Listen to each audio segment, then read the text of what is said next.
Hello students, today we are going to start our new topic which is life processes. So if I start with this topic, life processes, so as the name suggests, processes and life, so it means all those processes which are essential for sustaining the life, these are called life processes. So as we all know that living organisms require oxygen, water, food in every cells of their various tissues to sustain the life, isn't it? So we all take these things: oxygen, water, food means what? Protein, carbohydrate, fats, vitamins, mineral, which are essential for our life. For what? For growth and the development, isn't it? So all these processes are very essential for sustaining the life, and these processes called life processes.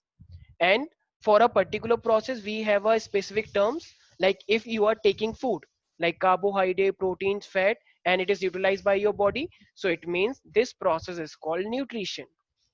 So, what is the meaning of nutrition? Utilization of nutrients like carbohydrate, protein, fats, vitamins, minerals by the body. So, this process is called nutrition. So, nutrition is also a life process, isn't it? Second, we have already obtained the nutrition, right? So, now we have to release the energy, right? So, how can we produce the energy? Only by taking oxygen. So there is a oxidation of food. When there is a oxidation of food, then only it can produce energy. So that's why this process is called respiration. So what is the meaning of respiration? So oxidation of food in the presence of oxygen, yes, it can also take place in the absence of oxygen in prokaryotic, like primitive organisms. So this is called respiration. So production of energy with the help of oxidation of food, so this is called respiration. Okay. In our body we have to transport nutrients to all the cells of body, right? In every cells it require energy, and we also have to transport the waste. So for that we require a transportation system in our body. So this is called circulatory system. So human heart plays a very important role in maintaining our circulatory system, right? So circulatory system, so transportation of various material like nutrition and waste in our body, so this is called circulatory system. And last, so in our blood we also have some nitrogenous waste, so it has to be removed from our body with the help of the kidney in human beings, if I talk about. So that is called excretory system. Okay, so removal of the nitrogenous waste from our body, like the ammonia, urea, uric acid, we are ureotelic. Ureotelic means which release mostly urea, so that's why we are ureotelic, and this process is called excretion.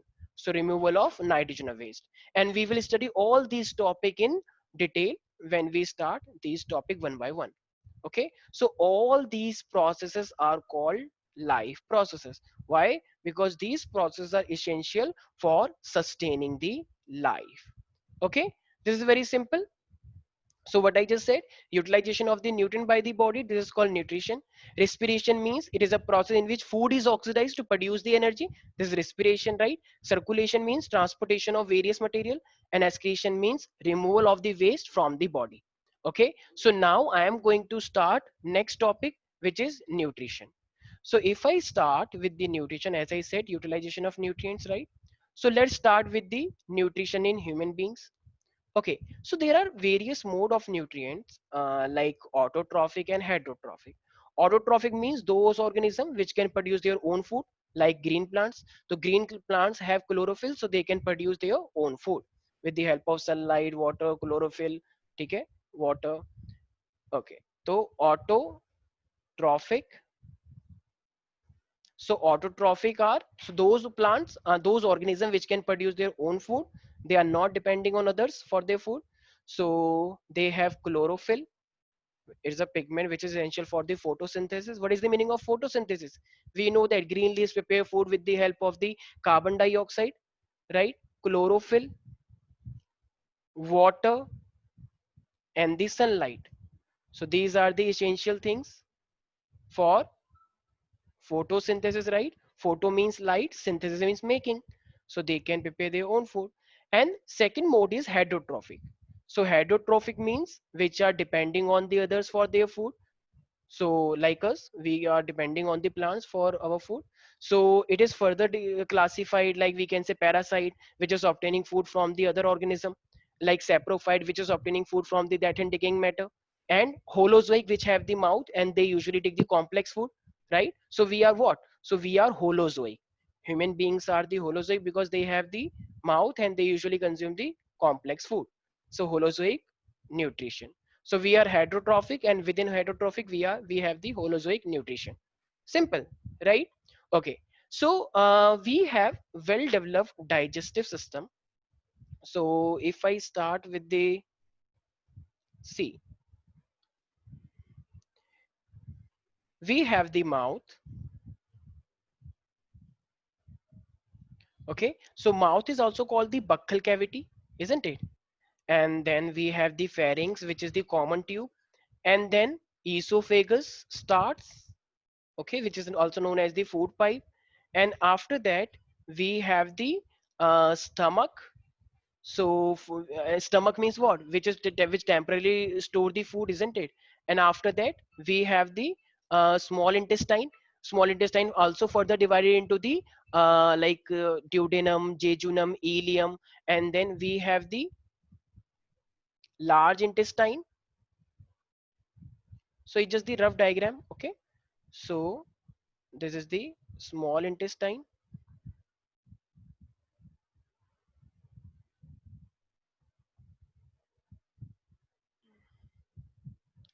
Okay, and after that we have the large intestine.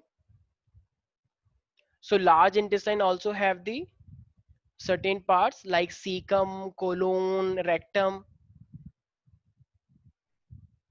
Okay, and then finally for eliminating the waste we have the anus. So the unabsorbed and the undigested food is ejected out from the body with the help of the anus. So it's just the rough diagram. Okay, so this is the large intestine. Okay, we also have a liver. So liver is directly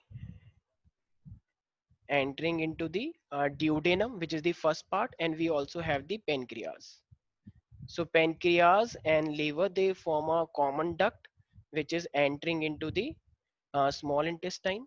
Okay, so it's just the rough diagram for the digestive system. So this is what?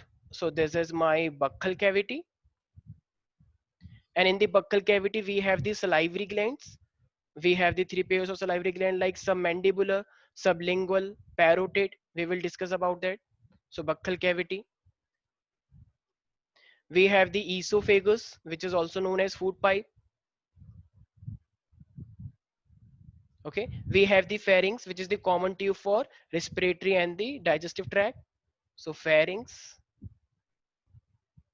We have the stomach, then small intestine, and then we have the large intestine.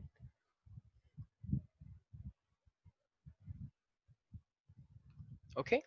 So this is the basic structure of digestive tract. So this is the anus. Okay.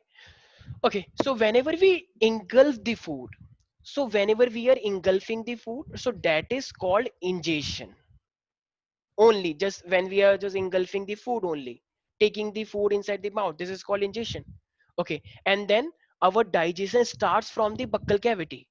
Okay, so from here we have the mouth, and I mean in the mouth we have the teeth and we have the salivary glands. So these salivary glands release the saliva, and our teeth help in the mastication of the food, like crushing, grinding, chewing, right?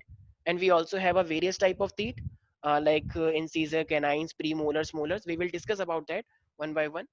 Okay, so ingestion, and then digestion take place in our body. What is the meaning of digestion? So breaking down of complex food into the simpler one. Only simple food is absorbed in our body. We have to broke we have to break these food particle into simpler ones.